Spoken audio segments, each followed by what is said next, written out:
ঈদ ঘনিয়ে আসায় জমে উঠেছে কোরবানির পশুর হাট। এই মুহূর্তে গাবতলী পশুর হাটে আছেন রিপোর্টার সাদিক হাসান ইমন। সাভারের আশুলিয়া এডেন ডাবর পলাশবাড়ি পশুর হাটে আছেন সহকর্মী মোজাফফর হোসেন জয় এবং চট্টগ্রামের সাগরিকা পশুর হাটে আছেন ফেরদৌস লিপি। সরাসরি শুরুতেই যাচ্ছি ইমনের কাছে। ইমন, সম্প্রদায়ের একটি বড় ধর্মীয় উৎসব ঈদুল আজহা এবং এই ঈদুল আজহার একটি অন্যতম বড় সংস্কৃতি এবং প্রধান সংস্কৃতি কিন্তু পশু কোরবানি। আর দেখা যায় এই ঈদকে কেন্দ্র করে দেশের বিভিন্ন প্রান্তের বাজারগুলোতে পশু বেচা বিক্রির ধুম পড়ে যায় এবং আমি তেমনই একটি হাটে রয়েছি গাবতলীতে। সেখানে দেখছি আজকে সকাল থেকেই কিন্তু ক্রেতা বিক্রেতা আসতে শুরু করেছেন। আমরা বিক্রেতাদের সাথে কথা বলেছি, তারা কিন্তু দেশের বিভিন্ন প্রান্ত থেকে এসেছেন এবং এবার তারা বলেছেন আবহাওয়া যেহেতু একটু শীতল ছিল তাই পশু আনতে আগে যেমন বেগ পেতে হতো যে পশুর অসুস্থতাজনিত কারণে, এবার তেমনটা পেতে হয়নি।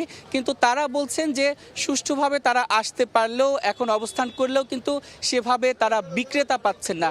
তারা বলছেন যে অনেকে আসছে দেখছে কিন্তু সেভাবে কিনছে না। আর দামের কথা বলছে তারা আগের বারের তুলনায় কিংবা তার থেকে একটু বেশি হয়তো দাম এবার পাচ্ছেন। তারা আশা করছেন যে তারা আরও বেশি দামে বিক্রি করতে পারবেন, কিন্তু তারা অল্প বিক্রি হলেও কিন্তু এখনও হতাশ হচ্ছে না। কারণ তারা বলছেন যে এই রাজধানীর গাবতলী হাটে এবং অন্যান্য হাটগুলোতে কিন্তু শুরুর দিকে সবাই এসে পশু দেখেন কিন্তু বেচা বিক্রি হয় কিন্তু শেষের 2 দিনে। এখনও কিন্তু আমরা বলতে পারি আজকের দিন সহ কোরবানিদের আরও 4 দিন সময় রয়েছে। তো সেই 4 দিনের মধ্যে শেষের 2 দিন হয়তো আরও ভালো বেচা বিক্রি হবে।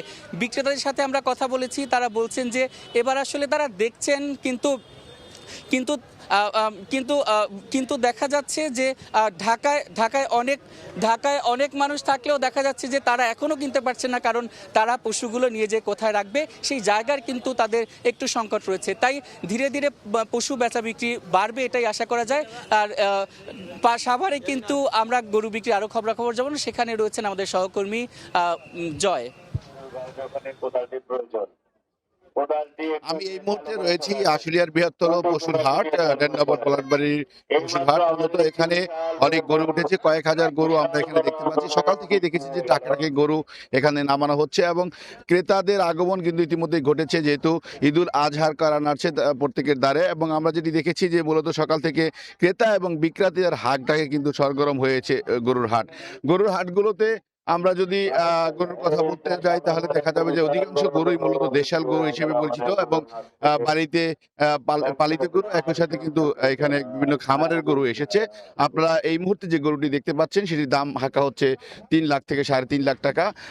ইতিমধ্যে কিন্তু এই গরুর হাটে যে পরিমাণ গরু দেখা যাচ্ছে সেগুলো মূলত লাল এবং কালো রঙের গরুই বেশি এবং ক্রস জাতীয় গরু রয়েছে। তবে অধিকাংশ গরুই মূলত যেহেতু রাজধানীর উপকণ্ঠে অবস্থিত সাভার এলাকায় 19টি গরুর হাট রয়েছে। এই 19টি গরুর হাটে কিন্তু আমরা যেটি খবর নিয়ে জানতে পেরেছি যে মূলত মাঝারি আকৃতির গরুর চাহিদাই বেশি। যে গরুর দামগুলো সাধারণত 2 থেকে 1.5 লাখের মধ্যে, সেই গরুর মানুষ চাচ্ছেন বেশি।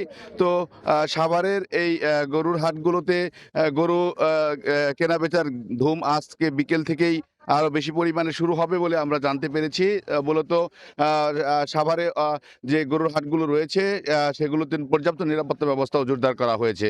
তো আমরা গরু বা পশুর হাট সম্পর্কে আরো বিস্তারিত জানতে এখন চলে যাব চট্টগ্রামে। সেখানে আছে আমাদের সহকর্মী ফেরদৌস লিপি। চট্টগ্রামে স্থায়ী অস্থায়ী প্রায় 13টি পশুর হাটের মধ্য দিয়ে কিন্তু কোরবানির যে পশু বেচা কেনা সেটা করছেন এবং প্রতিটা হাটে প্রচুর গরু ছাগল থেকে শুরু করে নানা যে পশু আছে কোরবানির সেগুলো উঠেছে। এই মুহূর্তে আমরা আছি সাগরিকায়। এখানেও আমরা দেখেছি যে বিভিন্ন সাইজের কিন্তু পশু সেগুলো পাওয়া যাচ্ছে, বিশেষ করে রাজশাহী নওগাঁ থেকে এইসব পশু এসেছে এবং চট্টগ্রামেও যেই পশু উৎপাদন হয়েছে বিভিন্ন জেলা সব মিলে চট্টগ্রামে পশুর চাহিদা কোরবানি ঈদ উপলক্ষে প্রায় 9 লাখ থাকে এবং 8 লাখ 8.5 লাখের বেশি কিন্তু পশু চট্টগ্রামে উৎপাদন হয়। এছাড়াও আসলে সারা দেশের যে বিভিন্ন অঞ্চলের গরু এখানে এসে থাকে এবং এই মুহূর্তে যেই সেটে আমরা দাঁড়িয়ে আছি এখানে দেখছেন যে বড় বড় গরু এবং এই গরুগুলো রাজশাহীর সিটি বাজার থেকে এসেছে এবং এই গরুগুলোর দাম হাঁকাচ্ছেন ব্যাপারীরা প্রায় 7 থেকে 6 লাখ টাকা এবং মাঝারি এবং ছোট গরুর দামও কিন্তু তুলনামূলকভাবে বেশি বলে ক্রেতারা আমাদের কাছে জানিয়েছেন। সেখানে এই মুহূর্তে যেই গরুগুলো দেখা যাচ্ছে সেগুলো 1 থেকে 1.5 লাখ টাকার মতো, এবং যারা ব্যাপারীরা বলছেন তারা বলছেন যে গতবার বা অন্যান্য বারের চেয়ে এবার পশুর দাম বেশি, সে কারণে ক্রেতারা কিন্তু বলছেন যে তারা যে বড় গরুর চাহিদা সেটা কম আছে, বিশেষ করে মাঝারি গরুর চাহিদা কিন্তু চট্টগ্রামে বেশি। এবং রঙের ক্ষেত্রে যদি বলি, লাল রঙের যে গরু সেটার চাহিদা আছে, তবে চাহিদা অনুযায়ী কিন্তু এখন যে বেচা বিক্রি সেটা কিন্তু কম। আগামী 2 দিন আরও বেশি হবে বলে এখানকার যারা ব্যবসায়ীরা তারা জানিয়েছেন। তো এই ছিল আমার কাছে চট্টগ্রাম থেকে সর্বশেষ। জানছিলাম কোরবানির পশু বেচা বিক্রির খবরাখবর। প্রতিটি ঈদে স্পেশাল হারপিক 750 ml বোতল থেকে 1 টাকা ব্যয় করা হবে পরিচ্ছন্নতা কর্মী ও সুবিধাবঞ্চিত শিশুদের জন্য। ঈদের খুশি ছড়িয়ে যায় হারপিকের সাথে।